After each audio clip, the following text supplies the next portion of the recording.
All the food that reaches our tables comes with a history that is told by the ones who produce it, and the means of food production are in dispute.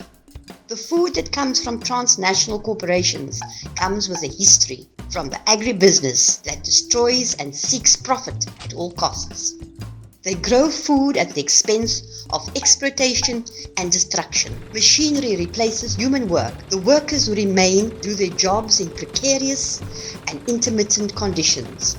They are at risk of getting sick because they are constantly in contact with agrochemicals that are used to produce the food. When they apply these poisonous substances with aeroplanes, they spray it over an area that goes beyond the crops. It falls in rivers, livestock, forests, schools, and people's homes. The agribusiness hoards land, diminishes biodiversity, impoverishes the soil, drives away people from their territories, and makes everyone sicker every day. There's a shattering of the solidarity bonds in the communities, alongside people progressively getting sick. This demands an increase of care and housework. And who does society expect to fulfill these roles? Women. The transnational food corporations are in close alliance with the agribusiness. Together they manufacture ultra-processed foods that have more chemicals than actual food. The additives are often leftover scraps from the soy and corn chains, and we eat those agribusiness residues. After manufacturing ultra-processed food has to travel to the big supermarket chains. This transportation and storage process uses up a lot of energy and generates air and soil pollution.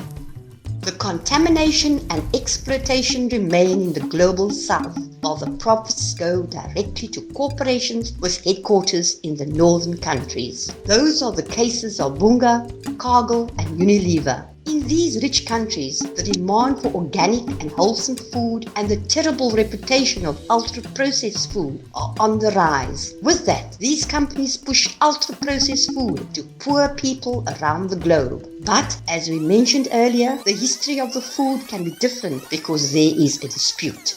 Agroecology, for example, is a strategy for obtaining food sovereignty. In agroecology, the people from the land are responsible for the production. Agroecology respects the way of life and traditional peasant farming methods. When they grow the food in this manner, they enrich the food and insert it in nature's flows, increasing biodiversity. Agroecology is very much concerned about relations between people and with the relation with nature. The work relations shared between families and communities exist in a constant search for equality. That is only viable by fighting against oppression, violence, and the right to have land and a dignified life. Agroecological products are fruits of these struggles. Agroecological food has a better distribution system. Those who are eating it live close to those who produce it. This strengthens the food sovereignty at the territories and establishes a direct relation between producers and consumers, with no need for supermarket chains that will profit at the cost of the farmers and will make the products more expensive. Agroecology and food sovereignty puts sustainability of life at the center of the economy and are integral parts of our feminist struggles to change the world.